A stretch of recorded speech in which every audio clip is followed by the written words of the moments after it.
that is between the things of this world, that the carnal, that the natural man bases his life on, and the things of heaven. If we would be free to love the Lord, if we would be free to be content, if we would be free to be detached in our overly possessive desires from the things of this world, in order that our heart might be attached to love the one who is worthy of our love, then we need to seek to have heart. Christ was humble in becoming poor in the crib. He was humble on the cross. But even if we put religion aside for a second and just think at a human level, one of the things that is most attractive in someone we meet is humility. We all know when we meet somebody arrogant, proud, and just our basic natural reaction is to not really like them. It's not an attractive feature. Conversely, when we meet someone who is humble, we meet somebody who is thinking about other people. Somebody who, when you introduce yourself, doesn't then talk about nothing but themselves. A humble person doesn't think always about themselves. He thinks about others. Therefore, he's interested in you and wants to talk about you. Humility is merely at a human level. It's a very attractive virtue. Our modern world doesn't speak much about humility. Our modern world instead speaks about the very opposite. It speaks a lot about self-esteem. It speaks a lot about exalting yourself. You go into a lot of modern bookstores and you look on these self-help sections, you'll find lots of books about self-esteem, books telling you to feel better about yourself, telling you that you can do it, that you're good enough, as if it's all just about willpower. And obviously we need to have a sufficient grasp of that to know that we do have certain talents given to us by the Lord that we must use. But ultimately, the reason those self-help books fail, the reason the quest for self-esteem fails, is because it's built on the wrong foundation. It's not built on humility. It's not built on knowing where I stand before the Lord. That I stand before the Lord dependent on His power.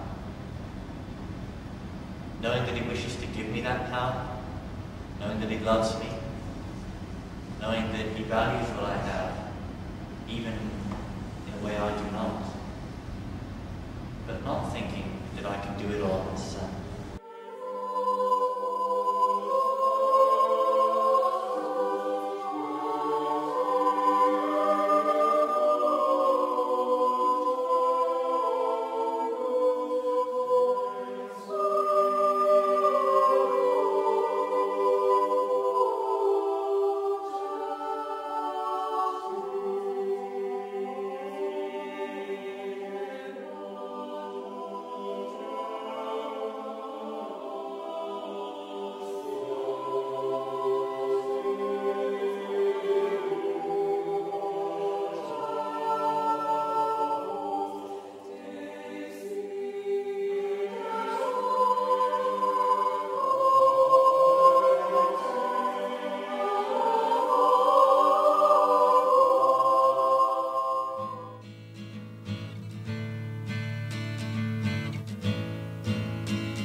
One of the key parts of our program, why we take students on pilgrimages, is because it helps them realize, helps us realize that we are all pilgrims.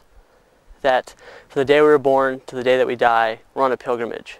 That our earthly home is not really home.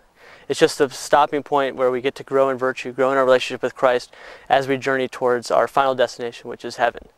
And so taking little times, little trips within one's life, within this program that we have, allows the students to put that focus, a sort of microcosm of what we're doing.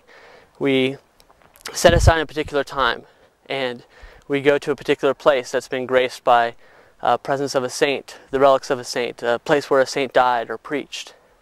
And we go there and with the specific focus of, Lord, help me realize that my own life is a pilgrimage. It's just a short time that I get to spend here, and everything I do matters. Youth work's been a major part of what I've enjoyed doing, and I've always made a point with that of including pilgrimages and even small retreats, even with relatively young Catholics, because young Catholics respond to going to a different location, to seeing something new, and even though they may find it difficult to still themselves much, they can understand the sense of something different being done, and they can understand that they're learning about a practice of what grown-ups do when they go on retreat, and therefore hopefully learning something of the pattern of prayer. But there's also a great bonding experience that happens on a pilgrimage, traveling together. And I've found with youth groups that can be very important, particularly when you return to your parish. That if I've had like a confirmation catechesis program, when they come back to the parish after having been away somewhere on a pilgrimage, they come back together as a different group. A group that knows each other, a group that has had a common experience. And if we've done things right, a common experience of the Lord and of prayer, and of something they've learnt while they've been away. Assisi is an incredible place. It's magical, it's spiritual. This is the place where St. Francis, St. Clare, numerous other saints and early followers of Clare and Francis walked. And you get that sense of Assisi being a medieval town. You get the sense that walking up and down the streets, that you're just going to walk around the corner, you're going to see St. Francis, you're going to see St. Clare. And you're going to have to make a decision. These people, these followers of Francis himself, Clare, they probably seemed crazy. The early members of the towns of Assisi and Perugia thought that they were crazy. Francis told one of his most devoted followers to go preach naked in the church. And they did it, and they converted numerous souls to God that day. And so Assisi is an incredibly graced place because of the power of the witness of life of Francis and Clare especially. And so that's the reason we chose Assisi as a pilgrimage site. Being in Rome, being able to come up into the mountains, and being surrounded by God's majesty and beauty. Because in scriptures you always see God speaking to people, especially on mountains. Mountains are a special place where God chooses to talk to his people. And there's something about Assisi as well. So you get away from the city, you get away from the hubbub of traffic, getting on buses, trams, all the city life entails, and you come up to the mountains, you breathe the fresh air, you see and soak in God's beauty, you visit the holy places, Francis's birthplace, the place where his early followers prayed, for the Porciuncolo down in the center of the valley, where they would walk up to the city every day to preach and beg. And you can visit his tomb at the St. Francis's Basilica. You visit Clare and pray with her sisters at Vespers as they're chanting and singing. There's just something really powerfully spiritual about this place. And it really, out of all the places I've ever visited, really helps focus on the idea of a pilgrimage. That what does it mean to be a pilgrim? That we're here for a short time and we're just traveling through, we're just journeymen on our way to heaven.